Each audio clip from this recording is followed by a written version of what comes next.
La máquina del SEO, episodio número 26.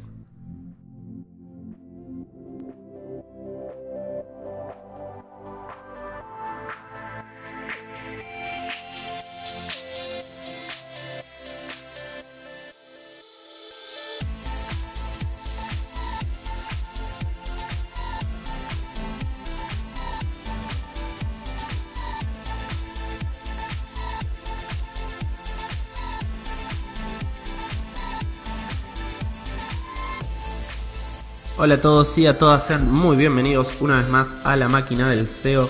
Mi nombre es Andrés Closter de andrescloster.com, @andrescloster en Twitter, y en este episodio número 26, 26º, cada vez me cuesta más decirlo, episodio, vamos a hacer una pequeña pausa en el SEO y vamos a hablar de UX, vamos a hablar de experiencia de usuario y de diseño, algo que está estrechamente relacionado con el posicionamiento en Google, ya que Google cada vez tiene más en cuenta como factor de posicionamiento la forma en la que los usuarios interactúan con nuestro sitio web. Vamos a entrevistar a una experta en la temática, se trata de Lu Godoy, conocida en las redes como @tocatumbals. Y en nada los dejo ya con la entrevista. Antes les cuento que este episodio llega a ustedes gracias a Ahrefs, como todos los episodios de este mes. Ahrefs es la mejor herramienta SEO del mercado, sirve para hacer casi todas las tareas que realizamos los SEOs en nuestro día a día. En el episodio número 13 de este podcast estuve hablando de 10 cositas que hago en mi día a día con Ahrefs. Se pueden hacer muchas más. En la agencia lo usamos, como decía, todos los días. Ahrefs.com, van, se fijan por qué la competencia los está superando y la superan ustedes. Recuerden que se pueden suscribir, se deben suscribir, van y se suscriben, andrescloster.com/podcast, dejan su correo y yo les envío todas las semanas los nuevos episodios, además de algunas promociones y descuentos y sorteos exclusivos para los oyentes de la máquina del SEO. Este episodio está en andrescloster.com/episodio-26 y los dejo ya con Lu hablando de UX y diseño. Estamos en comunicación con Lu Godoy. ¿Cómo estás, Lu? Muy bien. Mejor conocida como @tocatumbals en las redes sociales. Sí, soy Tocatumbals en todos lados. Incluso hay gente que me conoce por Tocatumbals y no saben cómo me llamo. Sí, a mí cuando me recomendaron, me dijeron, hay una chica que es una genia en UX que podrías entrevistar. Me dice, fíjate que es Tocatumbals en todas las redes sociales. Paula, que le mandamos un saludo. Bueno, hoy vamos a hablar de un tema no tan relacionado con el SEO, que es el tema central de este podcast, pero antes de eso te pido que te presentes muy brevemente y cuentes un poquito de tu background a la audiencia. Bueno, yo soy diseñadora especializada, creo, no sé, ahora decidí decir product designer, o sea, diseño de productos digitales, también UX y UI designer, antes web designer, pero mi comienzo fue estudiando diseño gráfico en la FADU y mi primer trabajo como diseñadora fue en lo digital y me enamoré y seguí ese camino y nunca diseñé ningún afiche, ningún póster, ningún nada, revista, nada impreso. Y bueno, trabajo no sé, en la industria de la educación mucho y en la industria de los medios mucho. Esa es como mi mayor experiencia. Y ahora trabajo como consultora freelance hace como 1 año y medio que me lancé. Bien. Toda una aventura, por cierto. Sí. Lo digo por experiencia propia también. Cuando te presentás como UX designer uy, qué mal que pronuncio, por favor, ante alguien que no está empapado con el tema, bueno, ante alguien que no está empapado con el tema, capaz decís diseñadora para que entienda de una, ¿no? Sí. Pero bueno, digamos, cuando tenés que explicar qué es lo que haces en simples frases para alguien por ahí que no está tan empapado con el tema. Lo que hago es, no sé, pensar en la mejor forma que un producto digital puede tener, digamos, para que le sirva a las personas que lo usan. Y eso implica conocer a las personas que van a usar ese producto y también luego diseñar el producto para ellos. Bien, excelente. Hay como un poquito de prejuicio, ¿no? Con respecto a las diseñadoras y a los diseñadores, como que son la parte, me parece a mí, un poco la parte prescindible, más recortable a la hora de hacer una web. Y también creo que hay como la idea de que la barrera de entrada para ofrecer un servicio de diseño es más baja que la barrera de entrada para ofrecer servicios más de desarrollo, de programación. Hay como cierta cosa de prejuicio, o al menos es lo que yo noto. Un poco ayer tuiteaba algo, ayer al momento de grabar esto, tuiteaba algo al respecto de que es como muy fácil lanzarse a decir ofrezco diseño. Pienso que sí, en general también. Me parece que es porque justamente como el diseño se propone ofrecer la versión más fácil, por decir de alguna manera muy simplista, de un producto, puede ser una aplicación, un sitio web o no sé, incluso una silla. O sea, resulta que para quien lo usa resulta casi invisible ese diseño. O sea, le parece como, por un lado, o sea, como la forma natural que Claro. siempre tuvo y siempre debió tener. Eso es como el buen diseño. Pero también pasa que como justamente está pensado, o sea, no es no sé, el objetivo no es que solo los conocedores de diseño puedan saber lo que está pasando con este producto o lo que sea. Todo el mundo siente que puede opinar y está bien, digamos, de diseño y como que, o sea, nadie le opina a un programador cómo inventó su código, cómo escribió esas Claro. funciones, porque es algo con lo que no tiene muchos elementos para opinar. Pero en términos de diseño, cuando es, o sea, uno puede verlo, usarlo, es fácil que le surja, sí, yo de esto puedo opinar, o sea, y esto es fácil, pero la realidad es que si bien eso existe, en los resultados, bueno, si te empezás a dedicar a producir sitios web o aplicaciones web, de verdad te vas a ir dando cuenta de que vas a necesitar de alguien como yo cuando lo empieces a hacer en serio. Eh, Claro, no es soplar y hacer no, botellas. seguro. A mí me pasó, por ejemplo, que fui a dar las agencias de publicidad, muchas se están reconvirtiendo en agencias digitales, porque ya la publicidad tradicional, como un montón de otras industrias, o sea, se están reinventando a partir de la revolución digital. Sí.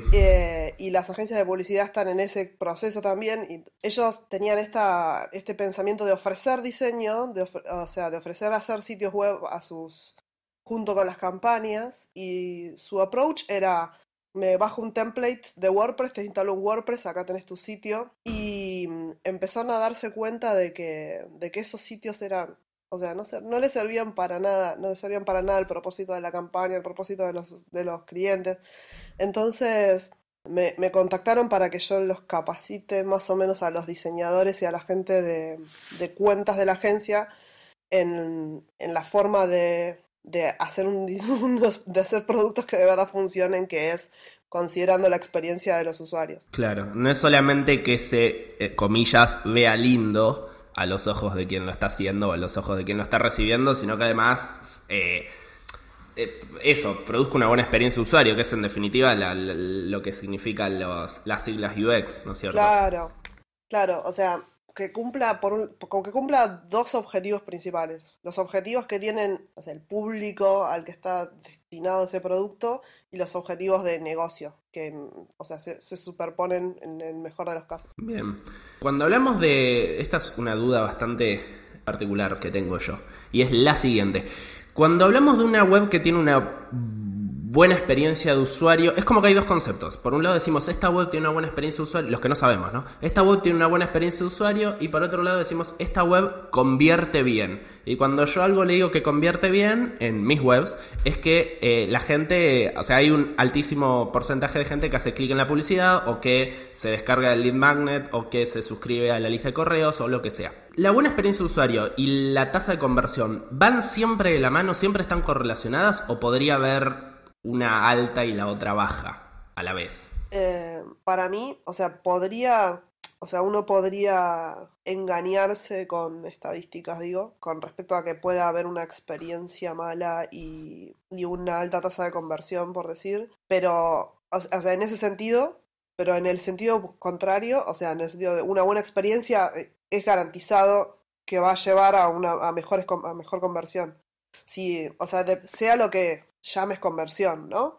Que Claro. sea comprar o sea, no sé, page views en el caso de un medio, no sé. Y porque uno a la larga, no sé, pienso, o sea, cuando hablábamos antes cuando estábamos preparándonos para esta charla, Sí. hablábamos de, por ejemplo, los sitios los portales de noticias o que tienen esos banners que son un home event que, o sea, te ocupan toda la pantalla cuando ni bien carga. El famoso pop-up Claro. que te agrede cuando entras al sitio. Claro, inevitablemente en ese tipo de, o esos videos que se despliegan en el medio de un artículo, inevitablemente eso va a tener cierto ratio de conversión, pero no es de calidad. Y en el fondo los usuarios finales terminan resintiendo ese tipo de cosas, por más que en ciertos números funcione. Claro. Si vos ofreces una buena experiencia, todo es ganancia en función de cómo, no sé, los usuarios perciben el producto, reciben los mensajes, lo que sea. Esa es mi mi visión. Es como que es como en estadísticas de números de en que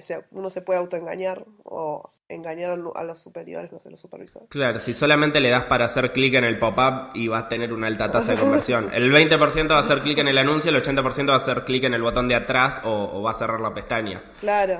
Pero no, es preferible dar una buena UX y eso llevarlo luego hacia una conversión más de calidad. Sí, sí, totalmente. Bien. Todos los que escuchan este podcast, no sé si absolutamente todas las personas, pero creo que un altísimo porcentaje tienen webs propias o manejan webs ajenas.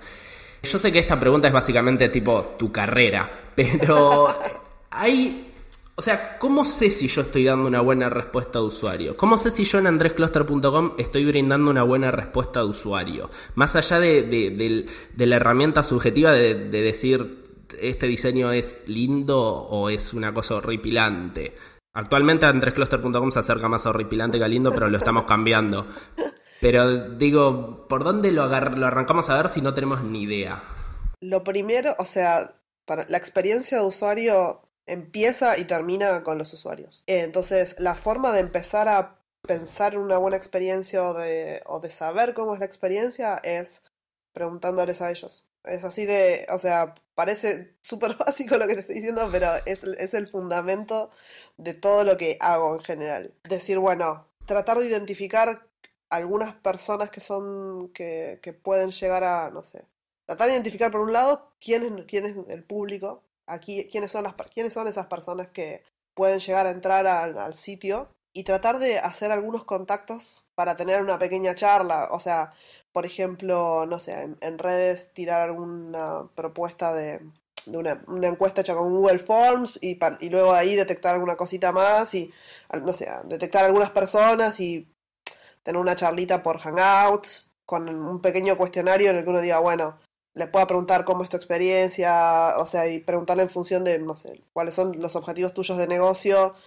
ver si son percibidos como tal o no, digamos.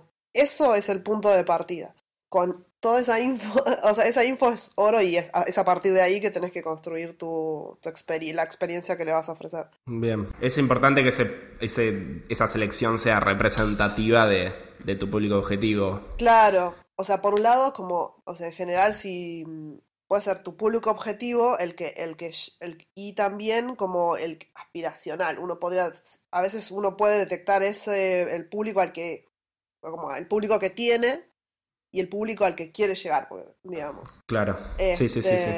Y tomar ahí una decisión de negocio si quiero retener lo que tengo y además alcanzar a otros o o descuidar un poquitito porque me interesa más ese otro público que todavía no tengo, pero que es más deseable para mi producto. Claro, y en el caso de por ahí sitios que tienen usuarios menos recurrentes, por ejemplo, se me ocurre un e-commerce. A lo mejor si yo le hago una encuesta a quienes, porque lo que nos interesa por ahí mejorar es toda la gente que tuvo una mala experiencia o una experiencia no tan aceptable.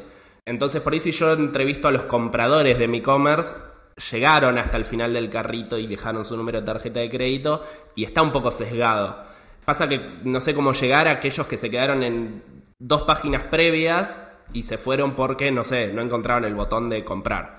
Probablemente el botón de comprar esté a mano, es un ejemplo muy burdo. Claro. Pero en esos casos por ahí más donde por ahí no podés agarrar un público objetivo y hacerlo mirar la web, sino decir, ¿por qué se me fueron los que se me fueron en la mitad del funnel? ¿Cómo podemos mirar esas cositas? Lo que pienso es por ahí, sobre todo si es un público, dependiendo del rango etario, o sea, más allá de que o sea, una cosa es el que llegó hasta el final y, o sea, si bien hay otros que no llegaron, muchos, o sea, como que comprar online es algo, es un hábito ya, digamos, ya es un comportamiento que tienen como el consumo en general. Entonces, Sí. es como que uno puede igual apelar con algunos datos menos precisos, o sea, o más generales, como esto, como te digo, no sé, género, área de residencia, rango etario, y, y consultarles respecto de sus experiencias de compra en general y tal vez mostrarles tu sitio y ver cómo reaccionan ante él, digamos, y a ver, para detectar ahí los momentos de trabas. Bien, bien, bien. Hay herramientas para hacer esto, ¿no es cierto? No es necesario. Yo puntualmente conozco una que usé solamente su versión gratuita, así que toco muy de oído, que es Hotjar, que la otra vez cuando te la mencioné la pronuncié mal, o sea, imagínate lo empapado que estoy en el tema. Pero que, por ejemplo, podés grabar la pantalla de lo que están haciendo cierta cantidad de usuarios para no tener que ir a la casa a ver cómo navegan en tu sitio. Claro, Hay formas hay de muchos escalar eso. claro, hay muchos rangos, o sea, hay una forma súper casera que o sea, dependiendo de lo grande que es tu proyecto y el presupuesto que tengas, puedes hacer esto hay un rango de escalas de los que lo puedes hacer. Como que Hotjar, por ejemplo, ese tipo de herramientas es como un intermedio. O sea, uno podría, esto como te digo, en redes sociales, entre las redes de conocidos, de conocidos, de conocidos, y tratar de detectar personas que tengan el perfil que necesitamos y caseramente con un Hangout compartiendo pantalla y grabando la pantalla, o sea, ya uno puede hacer un experimento de ese tipo y no sale plata. Y Claro. después un intermedio, o sea, después está la otra, no sé, una gran empresa que tiene un equipo de research y llama un montón de gente, o contratan una consultora que hace focus groups, etcétera, etcétera. Y estas herramientas como Hotjar están como ahí en el medio, o sea, que te permiten por ahí acceder a mucha más cantidad de usuarios. Y, o sea, Hotjar tiene como una suite de aplicaciones en la que podés ver mapas de calor, podés grabar sesiones de entrevistas con usuarios en las que simplemente les das unas indicaciones básicas y te graba las sesiones de los usuarios. Tipo, andá y compra y a ver Claro, por dónde va. claro. Sino también A/B testing, que es, digamos, ofrecerle dos alternativas de algo a una porción de las personas que entran a tu sitio, para ver cuál convierte mejor. Y después hay otras herramientas, o sea, hay otras que hacen una de estas cosas, ponele, no sé. Usertesting.com te sirve para grabar las sesiones y vos, incluso ellos hacen el reclutamiento ellos mismos. Vos decís, mi segmento es, no sé, hombres y mujeres de 35 a 25 años en zonas urbanas, etc. Y ellos buscan en su base de datos personas que se voluntariaron para hacer esto, y te ofrecen los resultados de test con videos, con audios, etcétera, y con números también. Bien. Y, o sea, para testing, ay, ahora se me fue el nombre, de una que es muy usada para A/B testing, pero bueno, No importa, porque después nos la pero mandás y la dejamos en la URL del episodio. sí, sí. Digamos, esas herramientas están muy buenas. Algunas tienen features que son gratuitos, con menos, no sé, por ejemplo, en user testing creo que tenés tipo una sesión de estas, hasta 5 usuarios puedes tener gratis. Y después tienen planes pagos donde accedes a más cosas. Pero son un lindo punto intermedio entre tener un equipo dedicado a contratar una consultora y lo casero del boca a boca, digamos. Claro. Bien, excelente. Esta otra pregunta también es bastante... es como se responde no con una carrera universitaria, sino con una carrera profesional. Pero hay algunas, estimo yo, buenas prácticas generales de UX en web. Se me ocurre que poner fondo negro con letras blancas sería una mala práctica, por ejemplo. En ese estilo, acá es donde me decís si esa es una mala práctica o no, tenés que poner fondo negro con letras blancas. En esa dirección, ¿hay algunos tips de cosas que suelen no fallar? Más allá de que todo hay que testearlo, por ahí decir, no sé, o hacia dónde avanza. Por ejemplo, yo noto que todas las webs de agencia, por ejemplo, son iguales, ¿no? Es como ya es algo más allá de que falta un poco de originalidad. También es como que ya es un modelo que más o menos se testeó, que es esa típica página sin sidebar, de que es una sola página que baja hasta el fondo. Y es como un patrón que ya se testeó, que incluso el usuario sabe más o menos qué es lo que se va a encontrar. En ese sentido, ¿tenés algunas prácticas así para recomendar? Que es como, mira, ante la duda, poné el título más grande que el texto, por ejemplo. No tan obvias, ¿no?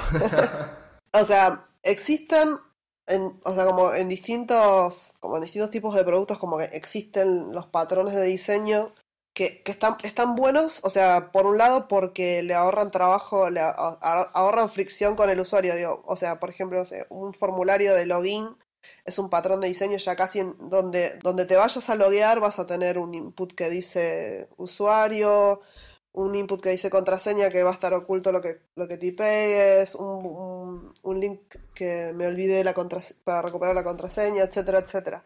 Es como que ese tipo de patrones está bueno identificarlos y reproducirlos porque, o sea, sobre todo en cosas que son tan recurrentes para los usuarios de internet, que es loguearse, que les sean muy, muy fácil entender qué hacer. Claro. En el caso de esto que me decís de las agencias, ahí me parece que no sé si estoy tan segura de que reproducir un patrón sea la mejor, sea el mejor camino porque venden creatividad, digamos, y venden un punto de vista para comunicar algo. Entonces me parece que pasa más por una moda Bien. que No es que un chequearon patrón, que claro. funciona. Sí, esa es mi opinión personal realmente. Claro. Es un Sí. poco lazy thinking.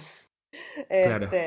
Pero sí existen como algo que, o sea, ahora que UX Design se extendió tanto en el desarrollo digital, o sea, que es pensar en los usuarios primero, o sea, diseño centrado en los usuarios. Antes de eso, como que hubo en las etapas iniciales de esta disciplina, se generaron unas reglas que se llaman heurísticas, es como que son como unos principios básicos de usabilidad para los sistemas. Sí. Que, o sea, o sea, son cosas muy, muy básicas, como por ejemplo que los usuarios tienen que tener visible el estado del sistema en todo momento, saber si estás conectado, saber si estás cargando, si estás yendo a procesar, no sé, la acción que hiciste, por ejemplo, loguearte o comprar, dejarte la pantalla en blanco sin darte ningún feedback de lo que está pasando, no es una buena experiencia. Más allá, ahí ya, y eso son cosas como reglas generales. Lo mismo el lenguaje que se usa, que tiene que ser un lenguaje que los usuarios puedan entender. O sea, cuando entras en un sitio web y alguna página no anda y dice, no sé, 404 y Sí. todo, o sea, ese tipo de cosas no son una buena experiencia porque los usuarios no saben que es un error 404. O no todos los usuarios lo saben y entonces es mejor por ahí expresarlo con palabras más humanas.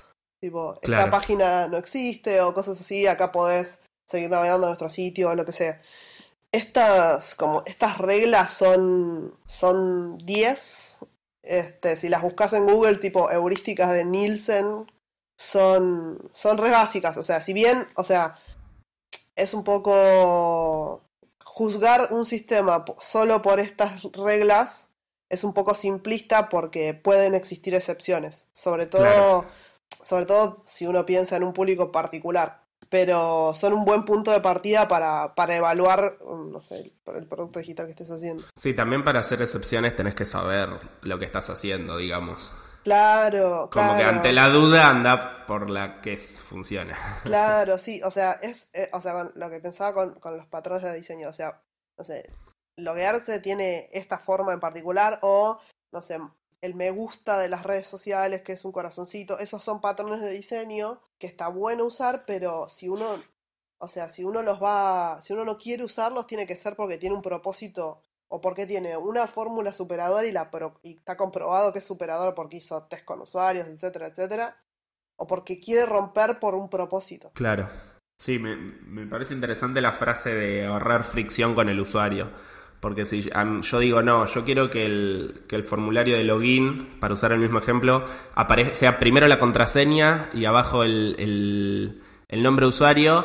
O sea, la idea es que lo haga sin pensar, porque ve eso y ya el cerebro rápido dice, esto es un coso, pensar rápido, diría Kahneman, y mientras está pensando ya en la siguiente página cuando se loguee. Pero si vos le pones que arriba aparezca la contraseña y el usuario aparezca no abajo sino a la derecha y que el botón en realidad sea distinto y que cuando la página que carga no sea un típico símbolo de cargar, sino que sea, no sé, una cruz gigante. O sea, es eso, es como que le vas a disparar las alarmas de qué es lo que está pasando acá. Claro, y aparte, y esas confusiones pueden ser la diferencia entre que logres convertir o no. No sé si, por ejemplo, tu objetivo es que, no sé, alguien se suscriba a un newsletter. Si el formulario no es el típico formulario que uno esperaría para suscribirse a un newsletter, o sea, probablemente una gran porción de los que estaban a punto de hacerlo se vayan y no lo hagan. Claro, además navegamos cientos de páginas por día, entonces no podemos detenernos a ver si lo que está ahí en el sidebar es... En ese sentido, sí está bueno hacer cosas relativamente parecidas en ese sentido, porque también te permiten que el usuario entienda rápido de qué se trata porque ya lo vio 100 veces. En cambio, si le pones algo demasiado novedoso, por decirlo de alguna manera, puedes no entender que esto es un botón, porque los botones no suelen ser así. Claro, a mí me pasó, me fui de viaje hace unos meses y estaba reservando vuelos en sitios que ni idea porque me fui por Asia, entonces de repente estaba en South China Airways, no sé qué, reservando pasajes y me pasó que me aparecían avisos en rojo, como pequeños banners en rojo, y yo pensaba que había hecho algo mal, y resulta que me avisaban que, ponele, tenía...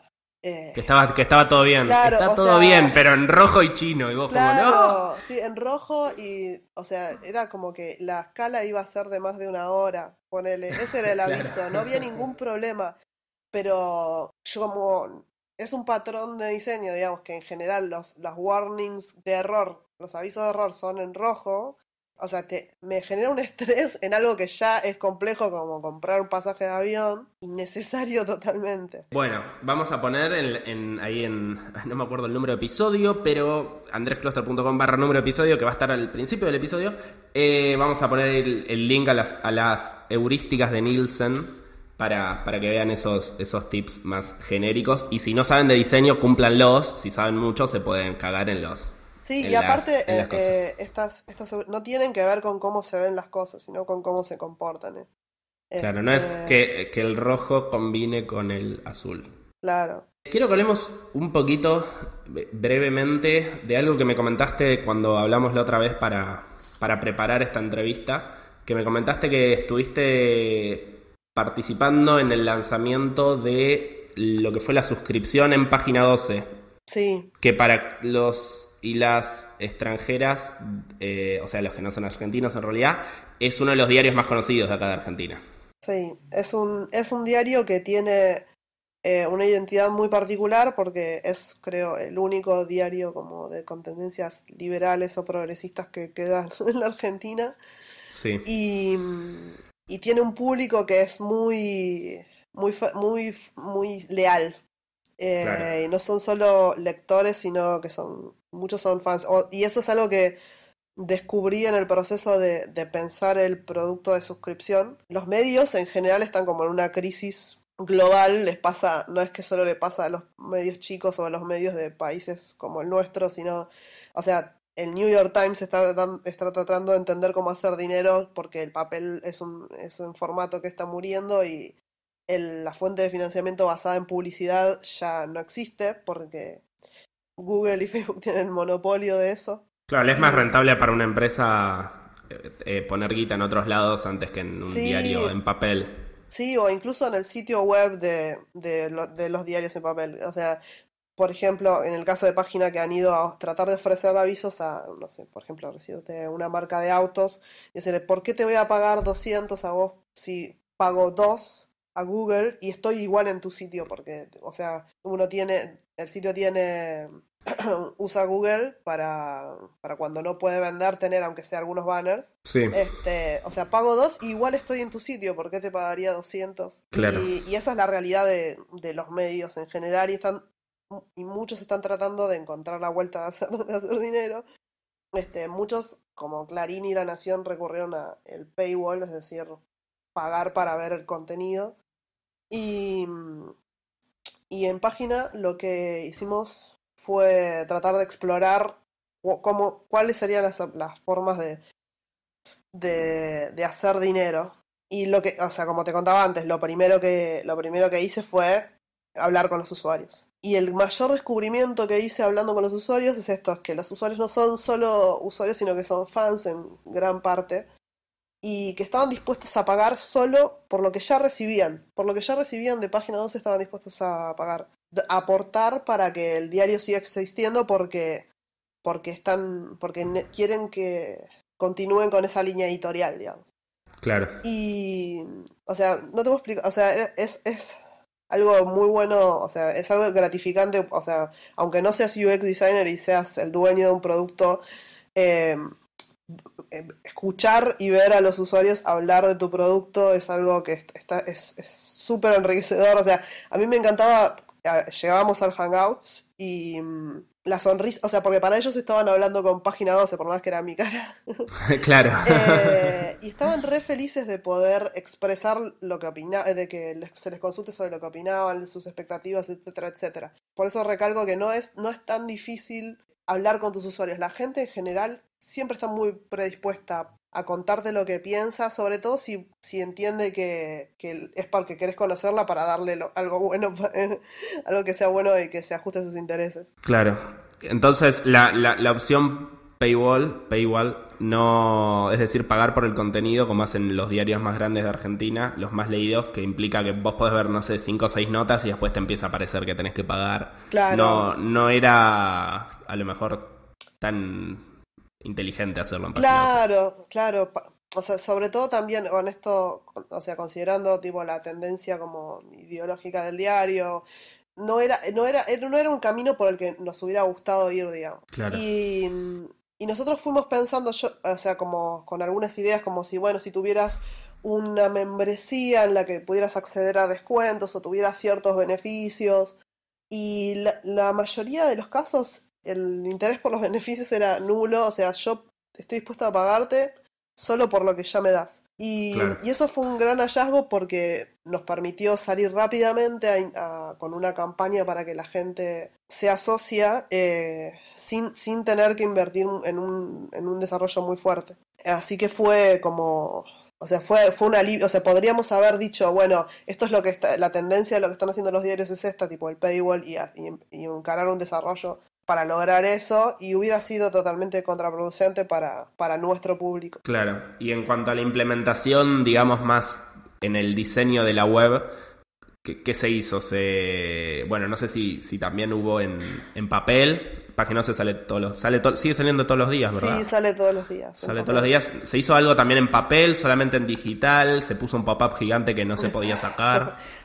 Lo que hicimos fue ir en papel, se hicieron avisos, y en el sitio web lo que hicimos fue ir probando, ir tomándonos una fracción de 2, 3 días de dónde poner, nunca un pop-up que te cubra la pantalla, sino, digamos, o debajo del header, en el sidebar, debajo de las notas, al final de cada nota, y fuimos probando en qué lugar, por un lado, convertía más y a la vez no empañaba la experiencia de informarse o de leer los contenidos. Y así fuimos como definiendo o sea, el mejor, la mejor estrategia. Claro. Siempre experimentando y viendo cómo reaccionan los usuarios ante lo que le proponemos. Y con respecto al mensaje, ¿también probaron distintas formas de encararlo o eso fue más una cuestión que se definió en un primer momento? Yo creo haber visto uno que decía algo así como página te necesita. Sí, empezó siendo algo un poco críptico y se terminó puliendo también el contenido, porque al principio era solo decía solo un ítem, es como tipo, yo ya estoy acá. ¿A dónde me uno? Claro. Y el mensaje si bien, o sea, el mensaje también fue evolucionando en función de la respuesta de los usuarios. Y para llevar a cabo, digamos, la parte una vez que los usuarios decidían empezar a pagar, la experiencia de pagar, empezamos con algo súper súper rápido que fue implementar Mercado Pago, que es la plataforma de pagos de Mercado Libre, y realmente fue bueno porque rápidamente pudimos armar un producto y, o sea, salimos en abril y al día de hoy tenemos 7.000 socios, lo cual es un montón. Pero 7.000 socios que pagan mes a mes una claro, membresía. que pagan mes a mes. Pero llegamos al límite de lo que fue ese producto inicial, porque con Mercado Pago solo podés pagar con tarjeta de crédito. El soporte no nos da la velocidad de respuesta que nosotros necesitamos, porque, o sea, esto, como los usuarios son tan fans, o sea, es como que es pasional, digamos, la relación de alguna manera. Entonces los problemas son dramas. Entonces, o sea, analizar los reclamos de los usuarios es parte también del diseño de la experiencia. O sea, hacemos, revisamos, y eso nos disparó tener que rearmar todo el flujo de suscripción, que todavía no está hecho, pero bueno, ya se empezó a trabajar en eso para que sea la mejor alternativa, digamos, para poder llegar a más usuarios que por ahí no tienen tarjeta de crédito o que no confían en el Mercado Libre, Claro. porque es afín al gobierno actual, qué sé yo. Hay mucho de eso también entre los usuarios de página. Digamos, ese es como que fue el proceso, siempre tomando decisiones y yendo a validar con los usuarios. Tomando decisiones y yendo a validar con los usuarios. Claro, es interesante porque por ahí no necesitas hacer en este público puntual y en este producto puntual, no necesitas hacer una campaña tan agresiva para salir a convencer a alguien que no te quiere pagar y decirle, ¿por qué no? ¿Por qué no mejor esto, otro? ¿Por qué no te hacemos un down sale? Porque en definitiva es como que esos usuarios tenían ganas de Claro. estar ahí. Y aparte, un descubrimiento también que hicimos fue el único plus que le ofrecimos a los usuarios que pagan, es que pueden comentar en las notas, pueden contribuir en las notas del portal. Y eso fue como un side effect buenísimo porque, o sea, nosotros lo vimos casi como una decisión medio técnica, ni pensada en función del producto, sino porque como usamos un producto para el login de usuarios que deriva de un sistema de comentarios, terminó pasando esto, que las personas que se hacían socias tenían ya listo el usuario para poder comentar, y entonces empezó a pasar que eso se transformó como en el beneficio de pagar, y los comentarios tienen como otro tenor, porque es como si fuera como una curación un poquito más automática. Sí, un nivel menos de Claro, troleo. mucho más bajo el nivel de troleo que en los foros de otros portales, que es básicamente una caja Sí, del de demonio. mierda, Sí, sí. básicamente, sí, claro. Y eso fue algo con lo que nos tropezamos, digamos, y cuando nos dimos cuenta de eso, empezamos o sea, empezamos a incluirlo como en la estrategia de comunicación, si bien, Claro, como feature, a pesar de que claro, era como algo así muy marginal como beneficio, pasó a sí. ser pagá y podés comentar. Sí. O sea que, y es un caso que, como te digo, en el concierto de la industria de los medios mundial, que está en crisis y que muchos medios están tratando de hacer plata, este caso se transformó un poquito como diciendo, bueno, mira esto. Eso no se nos había ocurrido como caso de estudio, digamos, de Claro, forma de sí, monetización. es muy interesante. Hay muchos medios que se han volcado en el último tiempo en Argentina y estimo también en el mundo, la verdad es que no conozco fuera de Argentina, a este tipo de plataformas más de crowdfunding, de público muy fiel, dispuesto a lo mejor a pagarte directamente, a eliminar intermediarios, pero la realidad es que también no todos los medios, por ejemplo, podrían apuntar a algo así. Claro, No es solo una cuestión de implementación, quiero decir, después la implementación hay que hacerla bien, pero es también del diseño del producto, y por producto ya me refiero a lo que es página para sus lectores hace 20 años. claro, sí. O sea, tal cual, por ejemplo, o sea, la relación que tienen los lectores con Clarín, que es el diario de mayor circulación acá en Argentina, tanto virtual como de papel, es totalmente otra, es como mucho más desapegada, es casi como si fuera el default de la información para la mayoría de los usuarios, y no hay un sentimiento de pertenencia. no sé, pensando algo similar a página 12, por ejemplo, tiene TN, yo trabajé en TN varios años, y la gente sí tiene como ese, tal vez porque es una señal de televisión, la gente siente como una relación más cercana con el producto de TN que con el de Clarín. Entonces, ahí no sé si tal vez no existiría la posibilidad de que la gente pague solo por lo que ya hasta hoy obtenía gratis y de repente ahora te lo paso a cobrar. Claro. Pero diarios como Clarín y La Nación, que son como más generalistas, no sé cómo llamarlo, no son tan de nicho. Sí, Realmente, más de noticias de actualidad a lo mejor. Y si bien páginas de actualidad, también creo que el diferencial es más que nada quienes escriben, ¿no? claro, Y, sí, sí, tal cual, la opinión, las notas de opinión. claro, Es muy loco en el mundo de los medios, o sea, trabajando en TN, la home del sitio es uno de las páginas como con menos tráfico, por decirlo. O sea, porque la gente llega a las notas a través de las redes sociales. claro, Y en páginas al revés, o sea, la home es la página con más tráfico, porque la gente se toma el momento de entrar a página. claro. Y eso es un diferencial enorme, o sea, saber darte cuenta de eso, profundizar en los matices de eso, o sea, darte cuenta de eso a través de números con Analytics. Y luego profundizar en los detalles de eso, los matices de eso, charlando con usuarios, te dan la oportunidad de hacer el mejor producto posible para ellos. Excelente. Bueno, muy bueno que puedas venir a contarnos así el caso, un caso real y además un caso que afecta a muchas personas, por decirlo de alguna manera, porque es un sitio muy, muy visitado y además muy conocido en la cultura argentina, por decirlo de alguna manera. Así que es súper, súper interesante este caso de éxito. Bueno, Lu, no sé si quedó algo que quieras decir que no te haya preguntado, decir, aguante los diseñadores.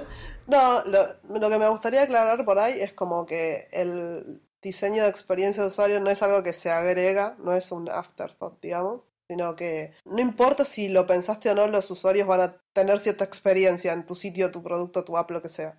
O sea, Claro, está bueno que tomarse el trabajo de entender cuál es esa experiencia y tratar de mejorarla para que sea lo mejor. O sea, o sea, y eso es una construcción que se hace, es intrínseca a pensar el producto, conocerlo, diseñar, es todo parte como del proceso y no es algo como que ya tengo el sitio, le aplico ahora UX design. claro, No funciona así. Y por ahí eso es algo que no sé si en general es algo que queda claro. claro.